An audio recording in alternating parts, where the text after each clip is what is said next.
Did you know that every photo shoot has the same kind of basics? If you stick to those basics, you're always going to have a fantastic result. And I'm going to teach you the secrets to those basics. Because recently my wife asked me to shoot maternity photos of her. And I'm a wedding photographer, I can't shoot maternity photos. But when I publish those maternity photos on my Instagram, I've got a lot of requests to shoot maternity photos. How crazy is that? So that got me thinking. For me it's very simple to switch to another kind of photography and do a great job. But for most people it isn't. So that's why I made a video where I'm going to teach you to prepare and execute for any kind of photo shoots. And I will use my wife's maternity photo shoot as an example, but you could do it with portraits, weddings, fashion, products, every kind of photo shoot. So how do we actually start? Who, what, where and how. That's what you got to remember. And those 4 words are 4 questions. So who, my pregnant wife, what, a photo shoot that shows her beautiful belly and of course my beautiful wife, where, a place that fits her personality and says something about her and the baby. How, by using a 35mm prime lens or a 50mm prime lens and shoot cinematic photos. And if you want to know why I shoot prime lenses only, go to this notification right here or description in the video, and I'm going to tell you everything about why I only use prime lenses and never use zoom lenses. Because I'm not a maternity photographer, I have to look for inspiration. And even as a wedding photographer, I will look for inspiration. Especially if you're shooting clients, you have to make some kind of mood boards to show them what you want to do. So I use Pinterest, Instagram, YouTube, all kinds of ways to get the inspiration going, to make a mood board so it's clear for everyone. So when I started looking for maternity photos, I found out that a lot of stuff is quite the same. All the same studio kind of thing with women wearing like a long dress, and it was kind of boring, I think. So I wanted to do something different. So I decided to focus myself more on the portrait, fashion kind of storytelling photography, because I've been a fashion photographer and that's more my kind of thing, and I wanted to do something different. I want to really do storytelling, not so much about a long dress, but of a cute country girl standing in the fields with a pregnant belly and this beautiful shot with the backlight coming through. That's what I wanted to create. So I made a mood board for that, so my wife knows what I'm going to shoot, so she knows what's in here. She can see it and we can make beautiful photos. Time and location is everything. You can make the best photo in the world, but if you're in the wrong place and the wrong time, it won't be a great photo. So for this photo shoot, I have to really think about the right place and the right time. So my wife is also American and she's a bit of a country girl. And our son that now has been born is named Riley.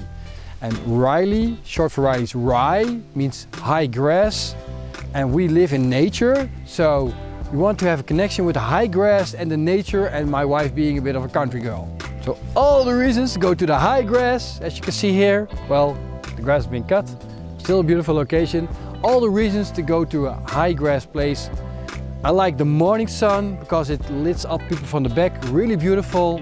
So the grasslands in the morning it will be. A little side story, my wife was 32 weeks pregnant at the time we did the photo shoot, and she wasn't pleased with the location because it was quite muddy and she had to drag through the mud with a big belly. Sometimes you have to do everything to make the best photo ever, and the results were beautiful. She liked it really a lot, so it's worth it. Your gear choice is very important. So think of what gear and lens or filter you're going to use. So in my case, I've chosen for 35mm for the wide shots. I don't like 24mm because it makes it too wide. I wanted to go 35 because I wanted a cinematic look, and 35 is a perfect cinematic lens. And also I chose for a 50mm lens. So for more the portrait kind of stuff, but still like a half portrait. So if I choose a 85, it will be too close. I don't want to shoot too close, so I chose 50mm. So I have a perfect angle for shooting close. I still have a part of the body, like the belly, on the photo. And very important, because I'm shooting cinematic, there are 2 things I'm adding to my photos. There's a mist filter, like this. It's a Black Pro mist filter. This filter breaks the light and makes it way more soft, especially when you got backlight. It's such a moody vibe. I just love it. And to make the vibe even more moody, I've chosen a variable ND filter, in this case the Peter McKinnon Polo Pro filter, to make it a little bit darker, more moody, so I can throw my shutter speed a little lower, because I like a low shutter speed, so I have more movement in my photo, even if it's light outside. What are you doing? No, go away, go away, go away, go away. That's kind of strange, you know? When people in real life try to follow you, it's kind of annoying. But the thing you really want is people following you online. So hit that subscribe button and follow me. And now we have to close our eyes and imagine the photo you want to take. If you can't imagine the photos you want to take, you have to go back the steps and do it again. But if you can imagine your photo, you're on the right place, you can take the photo shoot, because it's in your head, you know what to do. Now it's time for the execution. I can imagine you have way more self-confidence already by these simple tips. You know your W's, your H, you know your camera gear, you know location, you know the time. And the best thing to do is to write this stuff out. So when you're on the shoot, you can look back and check out what you thought of and what the spirit is of the photo shoot. And make sure that your subject, or the person you're photographing, in this case my wife, is taken with you on the journey. So she sees the mood boards, she knows what's going on. So you go both in that journey to make that beautiful photo shoot. That you have the same mindset. So here are some posing tips for you. If you're shooting humans, not with a gun like this, but with your camera, I have some important tips for you. You always want an element of movement in your photos. For instance, the wind, like here, if you got long hair or clothing that's very loose, you could use the wind. That makes your movement in the photo. But if there's no wind, you could use body movement, like that somebody walk, or like a couple, like slow kissing, like, and always say do a slow motion movie kiss like this, like that.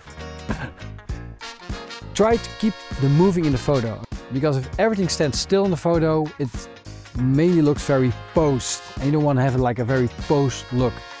Encourage the subject you're photographing, in this case my wife, to say somebody does great. Even if the photo is still great, say that somebody does really great. That way someone will get more self-esteem and they will look more beautiful in the photo. You always make sure you give people a lot of compliments while shooting. And try to keep the flow going. Try to keep on shooting, keep the movement going. Don't wait too long pauses with that every photo. Keep the flow going so you're both in the zone of shooting great photos. If a pose don't work, go to the next pose. There are plenty of poses to do, you did your homework, so you go on to the next pose or you go back later to that same pose.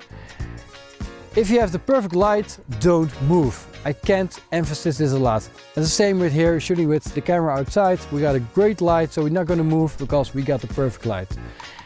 And then I think when you're shooting humans, always make sure there are little peepholes. So if I would photograph me like this, it doesn't look great. But if I put my hand like this, get a little peephole, or my hand like this, get a hole like here. So if you're shooting this, it just looks better, and let someone move like this and you can make a really great photo. The peepholes is a key to make a body look more masculine or feminine, depends on who you're shooting. It just makes so much more difference if the clothing is loose, the arms are loose from the body. Your results should now look better than ever. And if you want to see my results, go to the description below. You can see my Instagram link to the post of my first ever maternity photo shoot. I'm curious what you think about the shoot. If you got questions about your photo shoot, be sure to let me know in the comments, and I'm happy to answer your questions. But for now, I'm going to drink beer and enjoy my day. Bye bye!